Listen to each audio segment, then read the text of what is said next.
Welcome home to USA Global TV and Radio. Ours is a place where dreams take flight, voices are heard, and stories are shared. This is where cultures meet, connections are formed, and ideas are transformed into action. This is your destination for authentic storytelling, diverse perspectives, and meaningful conversations. We're where global stories unite and bridges are built beyond all borders. Discover our world of education, entertainment, hope, and inspiration. Together, we're building bridges worldwide. Subscribe to our USA Global TV channel and download our USA Global TV app. Be our guest or join our team. Visit usaglobaltv.com. With heartfelt thanks to our executive producer, Dr. Jacalyn Kerbeck, music scored by Yifei Tang from Cloud Road Music, creative direction by Paul Garcia, and I'm Al Cini, and I'm very proud to be part of the USA Global TV and Radio family. So join us here at USA Global TV and Radio. Make us your home for global connection. All rights reserved. This video and its contents are the exclusive property of USA Global TV and Radio. Unauthorized use, duplication, or redistribution in any form is strictly prohibited. Thank you for being a part of our global community. Let's inspire together.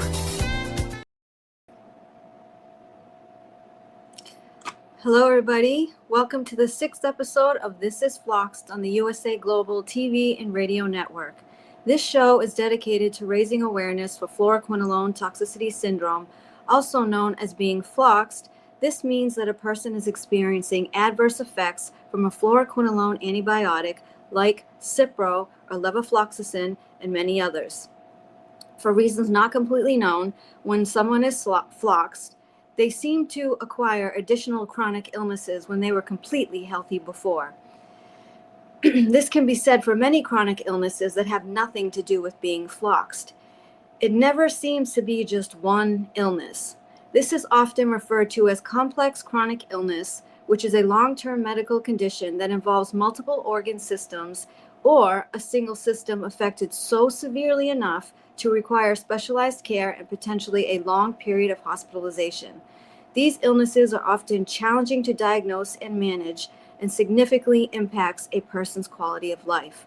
Examples of complex chronic illnesses include ME/CFS, chronic Lyme, long COVID, being floxed, and many others. Our special guest today is Sibylle Dahrendorf.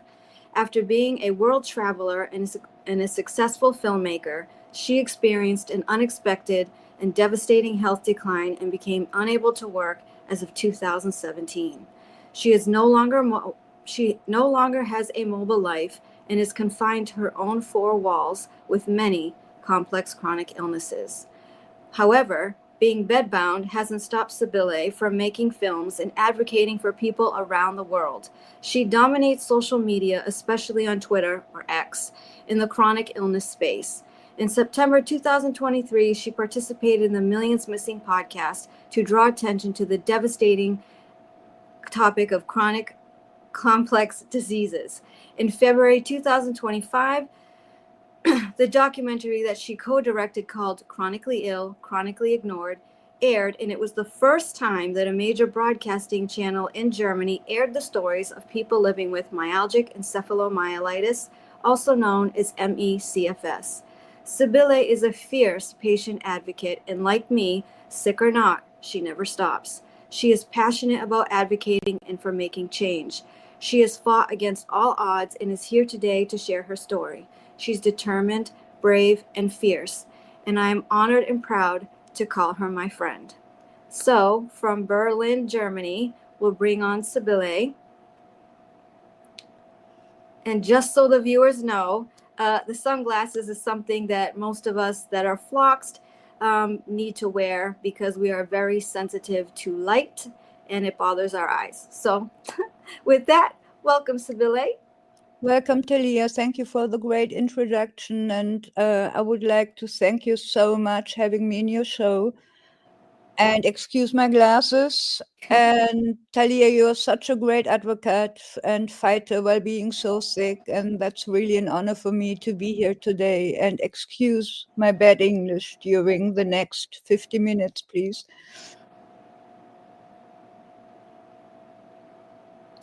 So to kick off the show, Can you tell us a little bit more about your story and what your current health situation is?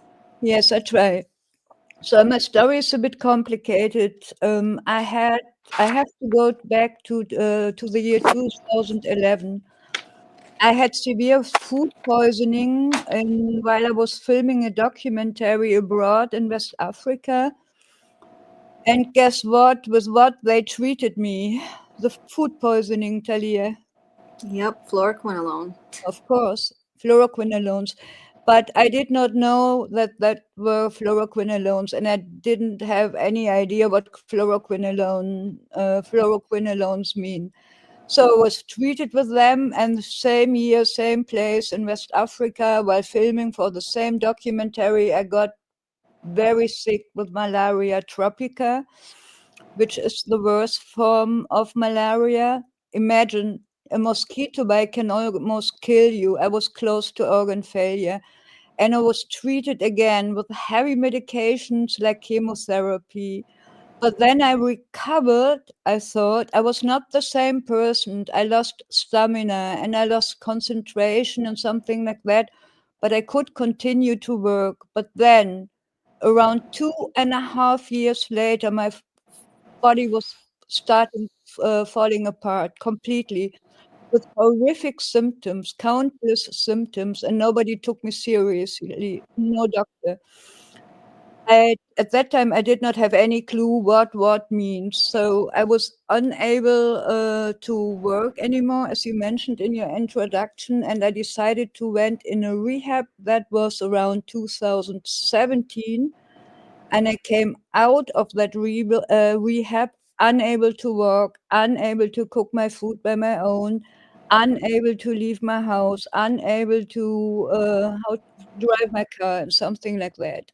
Then in 2018, I was diagnosed then with ME/CFS, but I always was convinced that that was not the entire story. I had and still have severe neuropathic pain, so all signs of small fiber neuropathy, by the way, dismissed as depression at that time. I also have POTS, and I have to explain that a little bit. POTS means that you cannot hold any upright position. This is the reason why I'm lying here, because your heart rate is freaking out if you are in a upright position, blood pressure as well, and there are a lot of symptoms as well because of the consequences of POTS. The blood is sinking down to the lower extremities when you are in the upright position. So I'm always in that position. I have pretty loud head noises, so severe that sometimes I think really I'm going crazy. Severe muscle weakness, lax ligaments, so broken connective tissue order. And as we know, you had a show about the topic mast cell activation. That can be a consequence of the mast cell activation syndrome, which I also have. And I have always the feeling I'm completely poisoned, as if poison or shards were flowing through my veins. And to add another diagnosis, I have a confirmed craniocervical instability. So a lot of illnesses running in my body. And I was trying to get help from the conventional medicine in vain. I was dismissed all the time, and I ordered all possible tests by myself. So I did tests for Lyme disease, and I'm Lyme positive with Bartonella. I ordered tests for herpes viruses, for example, how do you pronounce this? Epstein-Barr virus and HV6 positive. I checked my mitochondria function, very low. Long story short, my body is completely wrecked from several hits. I did not have the one and only hit. I had several hits for over a long period of time, and I'm home and bedbound for many years. And to add a thought, so I was thinking about that today in preparation for our conversation. My very best friend from university died because of cancer in 2021. And months before she died, she said to me, quote, I know I'm going, Sibylle, I know I'm going to die soon, but I never wouldn't trade places with you. Maybe this is, I don't know, I leave it like this. Yeah. And I think what she meant was if you have something like cancer, it's believed by the medical system. There's a specific treatment plan. When you are chronically ill like us and doctors don't know what to do, you're SOL. Good luck trying to figure out how to treat yourself, trying to get any doctors to believe you. So that's probably where she was coming from, because I can totally understand. Yeah, but as well concerning the condition, because she really was one of the very poor, one of the persons who believed me, and she Yeah. couldn't feel the severity of those complex chronic illnesses. You Yeah. know, she was 3 months before her death in a better condition than me for years now. That Yeah. is what she meant.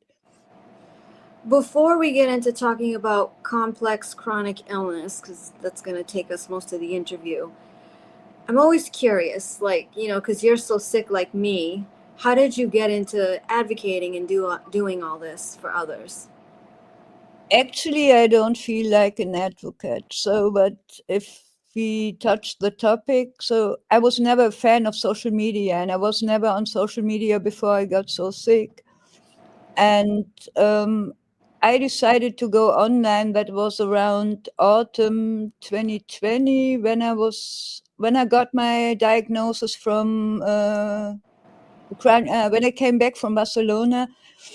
And when I got the diagnosis of the craniocervical instability, I decided to go online. And then I was so shocked to meet so many sick people all over the world, regardless of the trigger, if it was infections or fluoroquinolone toxicity or whatever.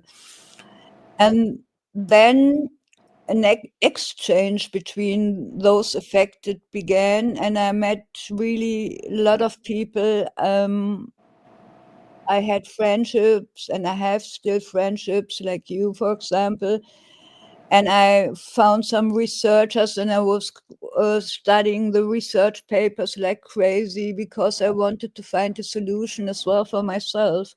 And then from that point, I something created the need for making a documentary about those things, because as a former filmmaker, I felt the need to do or to develop a documentary about this horrific topic. So this is, I think, if you call it advocate, I think that has to do with a film documentary which is called Chronically Ill, Chronically Ignored, that was aired in February this year in Germany.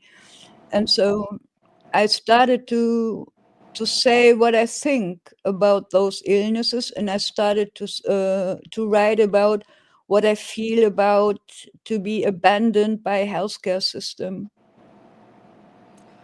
And I feel like, what has made you such a force is that so many people resonate with your story, and unfortunately being abandoned by the medical system, and having these complex chronic illnesses.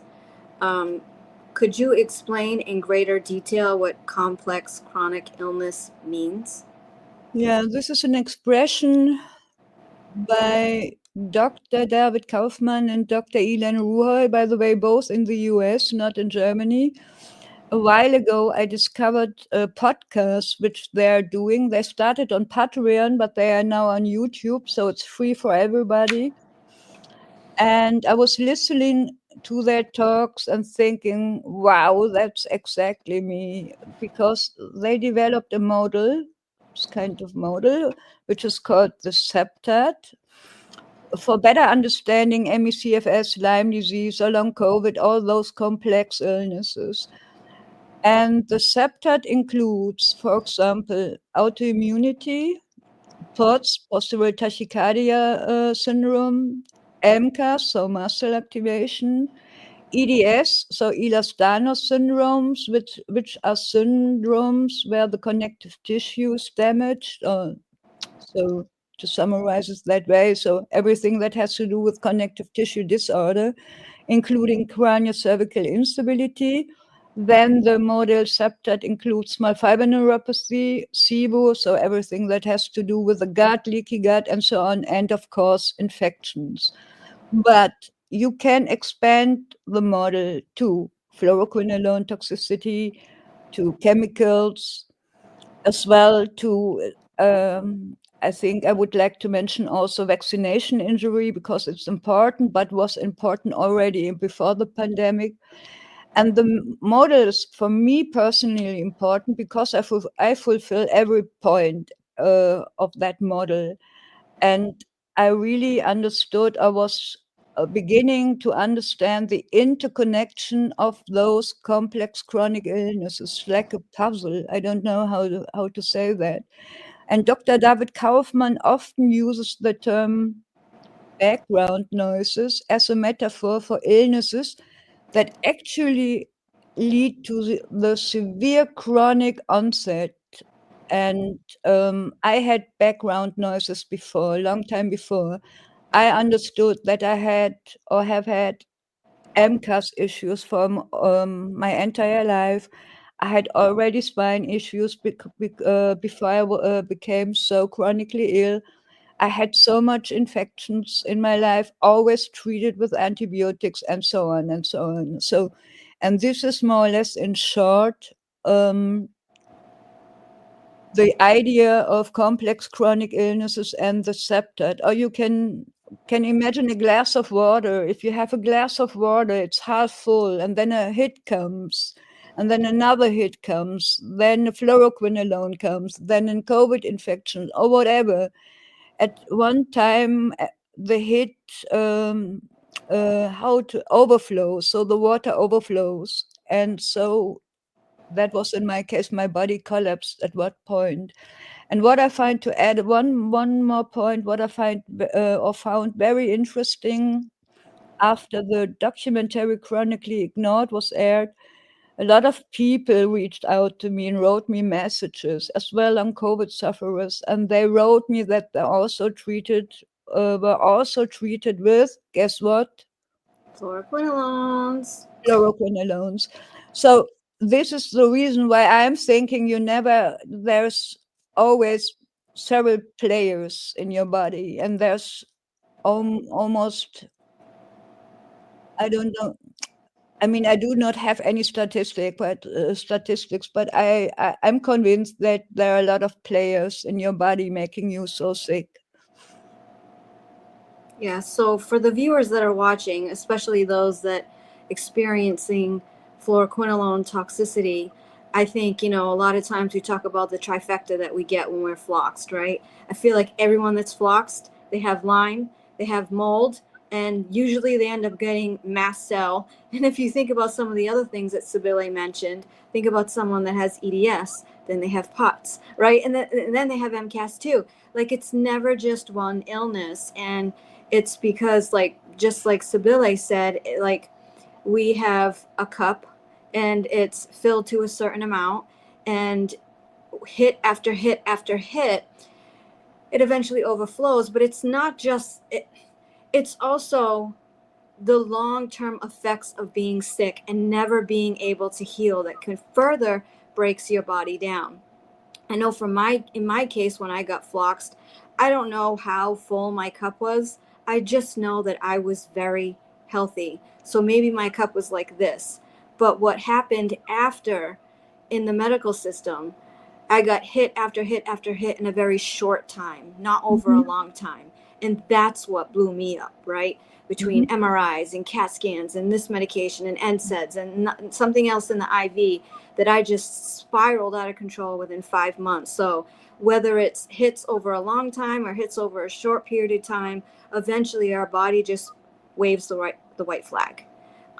It can't do it anymore. It doesn't have the resources to try to heal. It's always going to try to heal, but it's struggling to do that, right? For me, and for many people watching this, I know that have mast cell, when you don't have the proper nutrients or nutrition that really puts you behind in any kind of recovery. So it really is a struggle. And you have the physical aspect that Sibylle is talking about. And then you have this emotional aspect of you're sick.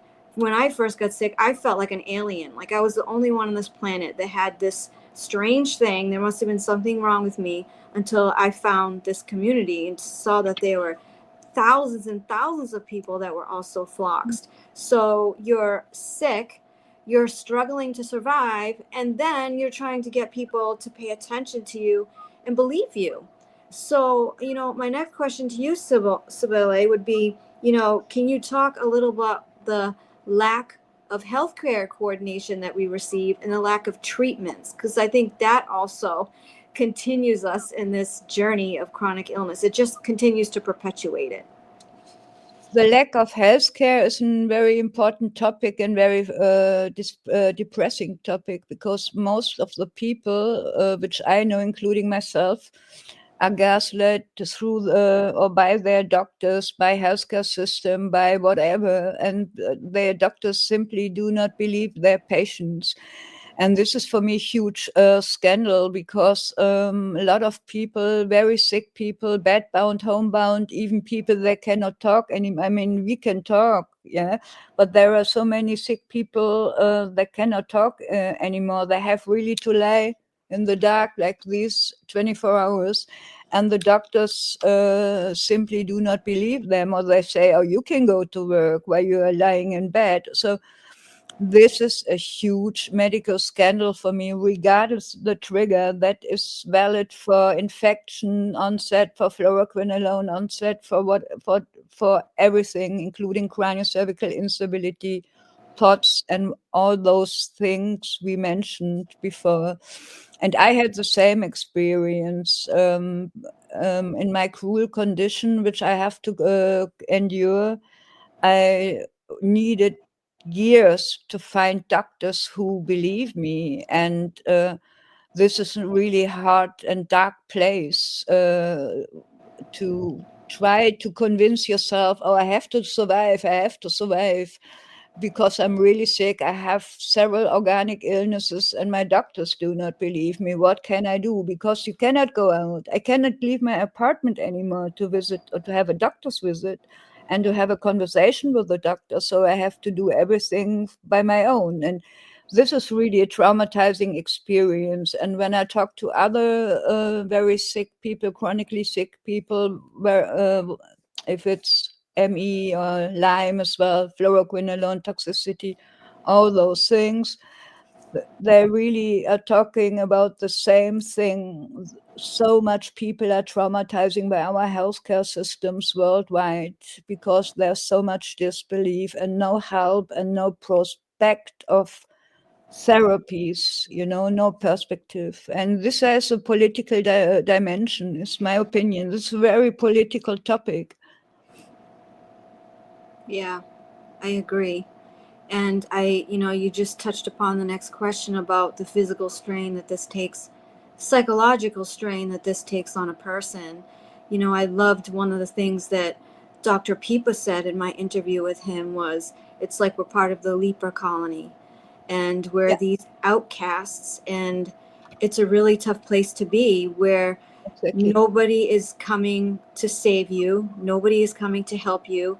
You have to do it yourself on top of being sick. It's extremely traumatic. And so in a lot of my videos, I often talk about or ask the question, which is worse, the physical trauma or the emotional? I don't know. They're both pretty significant. But is there anything else that you want to add about the psychological toll that this takes on a person? Yeah, it's a heavy burden. I mean, I would lie, or I would lying if I said, no, nothing of that. Disbelief by doctors didn't take a toll on my soul. So, I mean, I'm completely another person than I was before. I lost everything like so many others. I lost my job. I lost my friends. I lost everything what life makes worth living. And then you are confronted, it's the right word, I don't know, with a disbelief by doctors. So this is really a hard place to be. And but what makes that worse is even you cannot talk about that topic with the doctor, because then your doctor would say, you have a depression. Oh god, another again depression diagnosis, and so on. And this is like a vicious circle. I don't know how to call it, but it's very difficult to find doctors.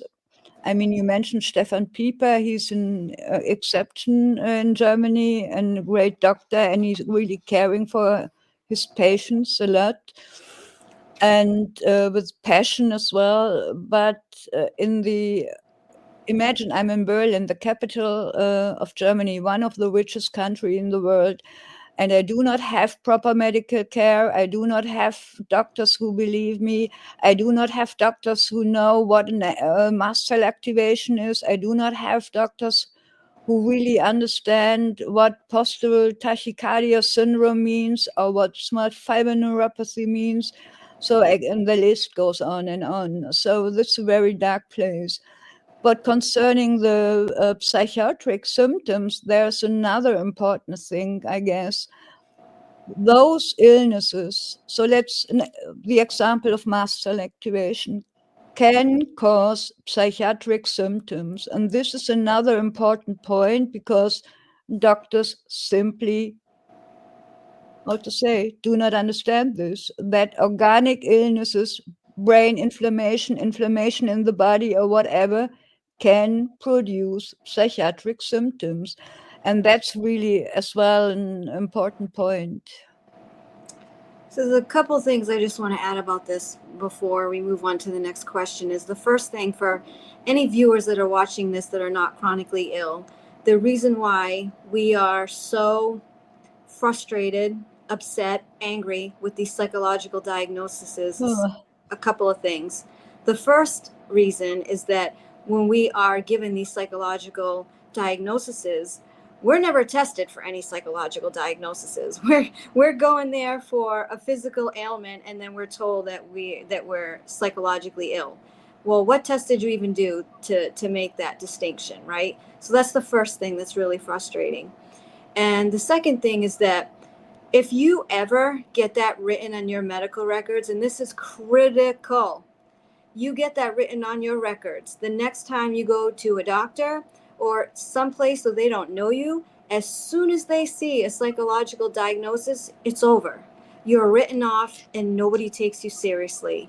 And so I just want to throw this out, and from my perspective, is that's why I fought so hard, and I hope the viewers watching that are able to do it, or their families are able to do it for them, is to fight against that psychological diagnosis or that psychological stuff written in your records if it's not true, because then we end up in this place where no matter what we do, no matter where we go, we're never taken seriously. They see the records, psychiatrist, psychologist. Yeah. And it's you're so right. And let me add something.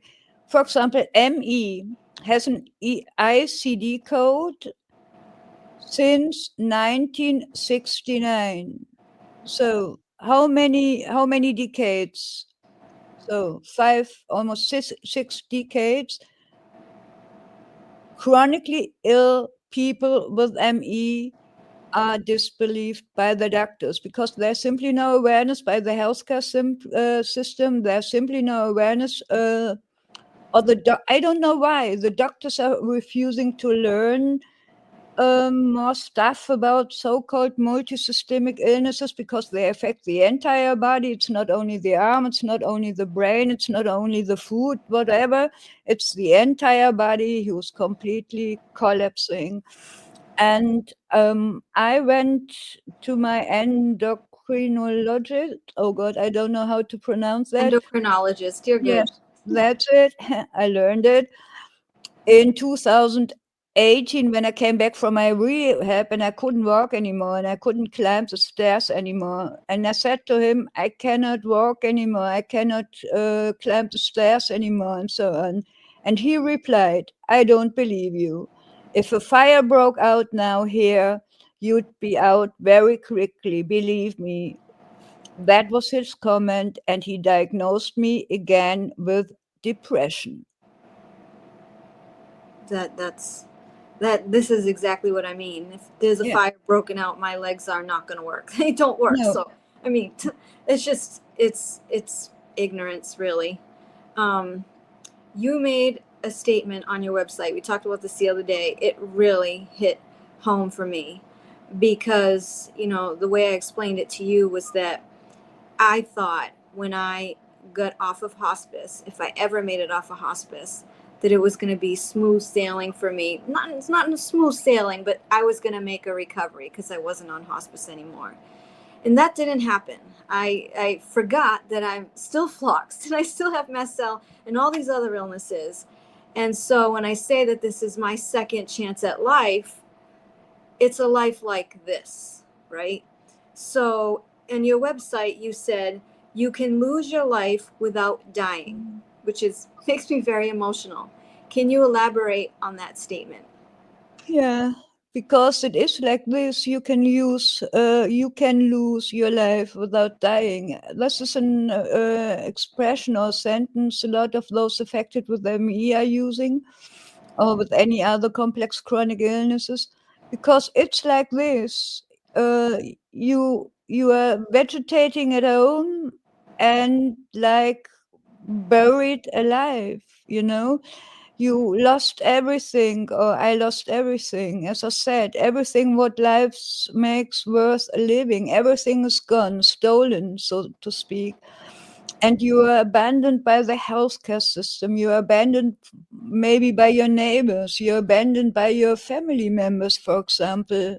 You are abandoned by, I don't know, we in German say Gott und die Welt. I mean, God and the world, you know. And this is buried alive, and this is you can use a life without dying. But to add an important point, you can die from those illnesses themselves. This is a very important point. And I know we had as well a case in our documentary. She died with 27 from ME. And then there are a lot of people who are and that's a very, very cool topic. They have to go the route via assisted suicide because they cannot endure the pain and the symptoms, the place where they are, and because there is no help from the healthcare system. So there are a lot of people who are dying, in fact, from those illnesses. So plural, complex chronic illnesses. But as well, you can lose your life without dying. And just let me add one thought, because there was English, so German translating English in my brain. There was an article published recently in Austria, assisted suicide instead of care levels. I don't know if care level though is the right expression in English.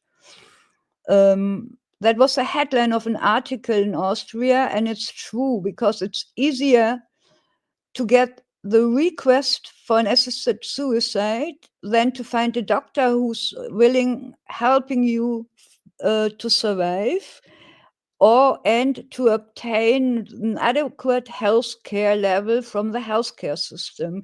And this is as well a huge scandal. So, I mean, you can die from those illnesses, but you can lose your life without dying as well.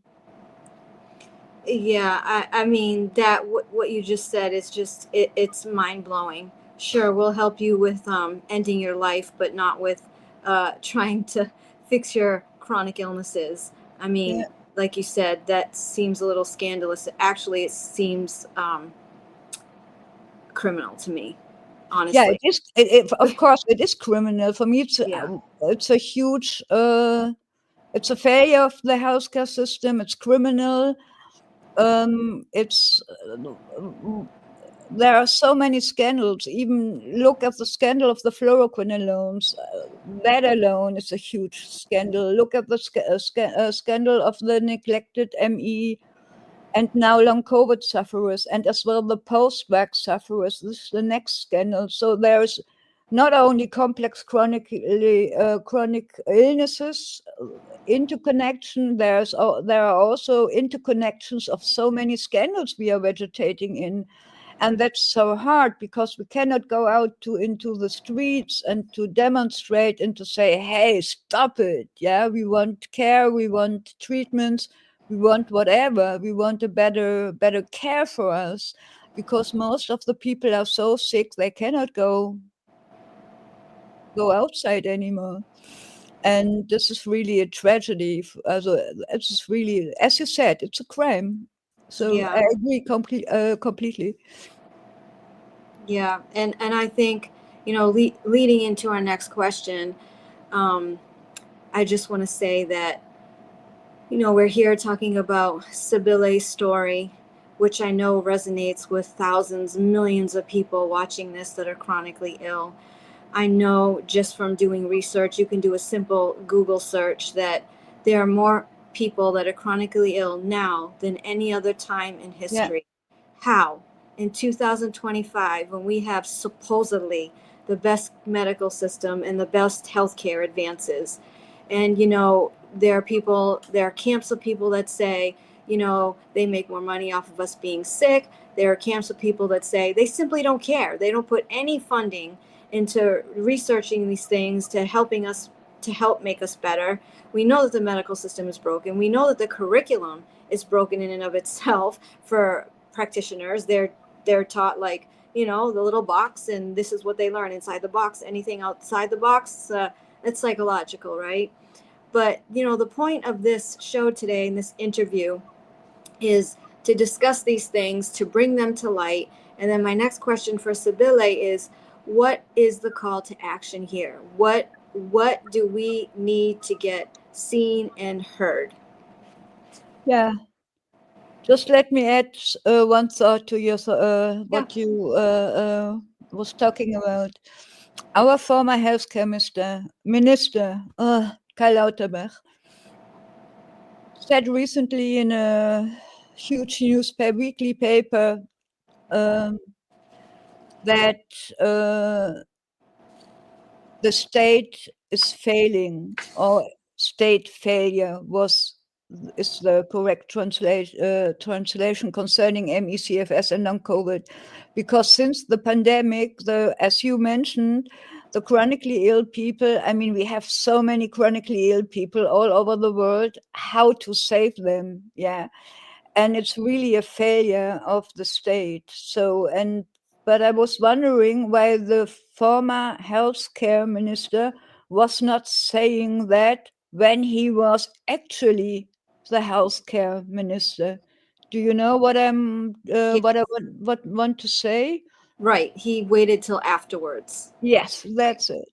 And that's not the way we can change our situation and change the very poor or the non-existing care of the chronically ill people. I mean, if I'm not responsible anymore for my position, I can cry out loudly whatever I want. But you have to say it in a position while you are taking the responsibility of, for example, minister for research, minister for healthcare, minister for whatever, and not afterwards. Yeah. So, but what was your question? I mean, that's okay. The call to action. So, having people advocate for themselves and stuff like that. okay. What do we want people to take away from this show? Like, even doctors that may want to help us, or other people that are sick, like, how do we get seen and heard? That's a difficult question, because I mean, everyone who can write or who can still write emails or be on social media should write emails, and writing on social media whatever about the illnesses they have, about their suffering, about the neglect by the healthcare system, and so on. I think that's the only way we can raise awareness, but this is only in social media, because we cut off of the reality outside of the real life. So other people have to do this for us. So because, as I said before, if I remember it right, we cannot go into the streets and say, or cry out loud. So we really need care now. We really need research now. We really need this and that now. So we have to do it from our beds. And this is what I would be my request for everyone who can still do that. Do it on social media and write about your topics and write about what you are demanding for. And I think, for example, we really need urgently a rethink in medicine. So we need also doctors who are really working as allies for us, for example. And we cannot cure complex chronic illnesses with one pill. Really, we need huge research of whatever, and we need more radical demands from politicians as well and doctors for change. Otherwise, we cannot change the situation, because the situation, is like this for decades. Even the pandemic was not able to change something, and that was for me really I could not even have imagined that the pandemic did not change anything about that, because the people are alone, left alone, abandoned, still at home without anything. So everyone can help to draw attention to this tragedy, I guess, but we need really allies from outside. Otherwise, nothing will change. That's why you'll see often in my platform, I'm always saying, shout it from the rooftops. Everybody, Yes. anybody, family, friends. Eventually, someone's going to pay attention, and you just can't stop. And for those of us that aren't able to do it, if you have any loved ones, family, friends, have them do it too. If you can't tell your story, have someone else tell your story. We just got to keep going. It's like the statement, the saying we have here in America, like how does it go? The squeaky wheel gets greased, or something like that. What is it? Well, what is it? What is it? The squeaky wheel gets greased. It means that if it's loud enough, they'll get fixed and paid attention to. That squeak. Okay.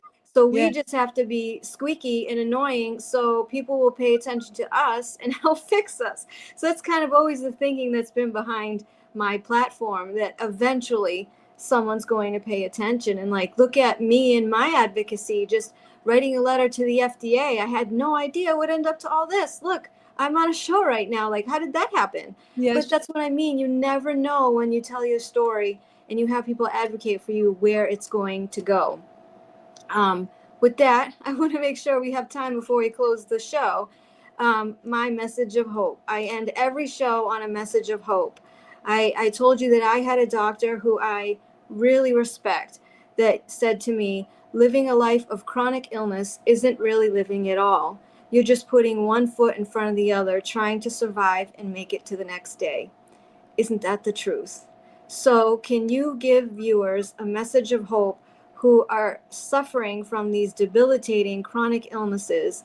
In other words, how to not give up, how to keep going. How do you not give up? How do you keep going? I could cry, to be honest. And that's a great quote from your doctor. And it's exactly like this. It's trying to survive minute by minute, second by second, and trying not to give up. It's not really to give up, because at some point you cannot anymore. You cannot endure the pain anymore. You cannot endure all those dismissing things we talked about before, and so on. And this is really a dark place we, in quotes, are vegetating in. And it's like a painful labyrinth or something. Our working title for a next film project.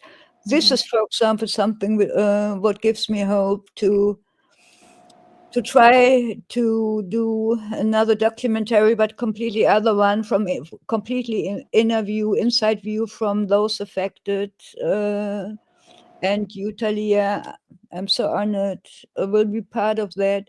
that keeps me alive. So, but it's to do something from my sofa by lying here and vegetating and dying every day. Every day is a new dying, so to speak. But do something. If it's just a drop in the ocean, or write another email to an association of neurology in Germany, which recently published a paper that ME, for example, as well as a psychological condition. So everything, step back, 40 years back, new battle, new email, write this. As long as I can, I will fight. But sometimes I think, how long can I do this? How long can I endure this? Does it make any sense? Can we really change something from our bed, so to speak, or from our sofas? And on the other hand, I think to give it just a little hope, because I do not have hope for my personal situation. My hope is not that huge anymore. But to give a little hope, I never met such strong people who endure such terror for years, even decades, with their illnesses. And they are more resilient than any other persons in the world. I mean, and to work with that resilience, that would be my request to do. If it's really just a little drop in the ocean, to do something.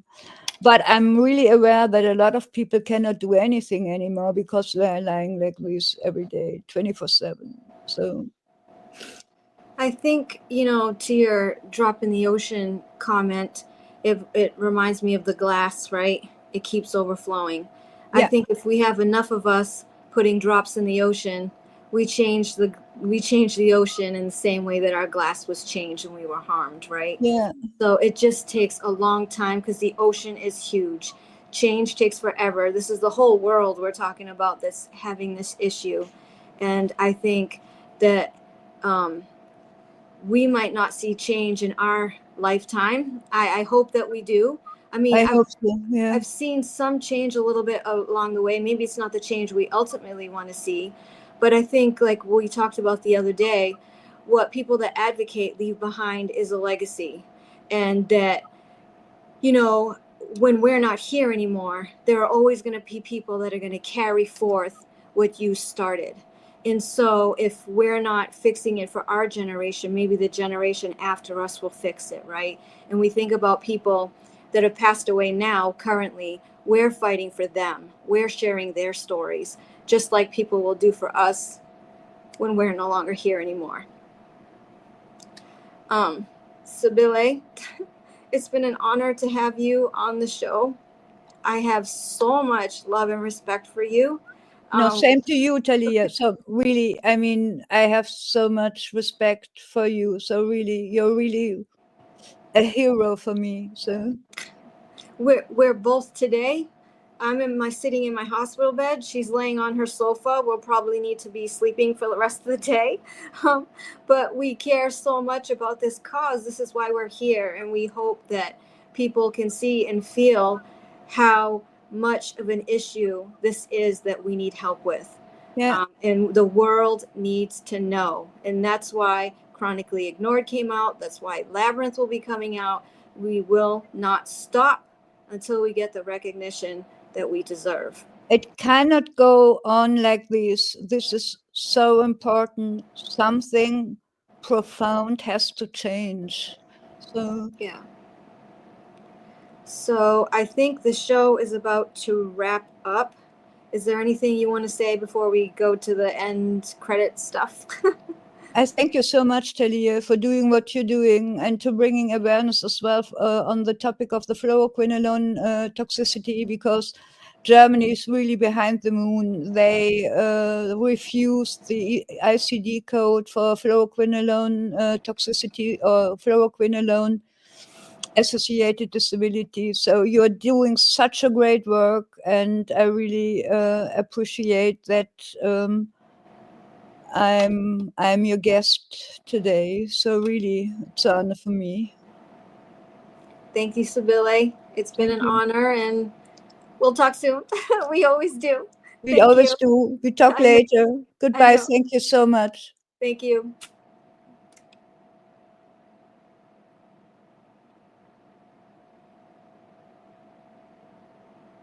Thank you, viewers and listeners of USA Global TV and Radio, for joining us today. We're honoured to have your time and attention as part of our global community. At USA Global TV and Radio, we believe in the power of authentic conversations, meaningful connections, and creating a world of possibilities together. Want to be part of something bigger? Join our team of elevated listeners at usaglobaltv.com, a space where your voice matters and your ability to listen transforms relationships. Stay connected with us across all our platforms for thought-provoking discussions, expert insights, and empowering stories. Subscribe to our channels at youtube.com/c/USA-Global-TV.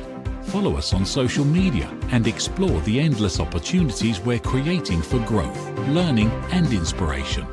Together, we're not just broadcasting, we're building bridges and changing lives one conversation at a time.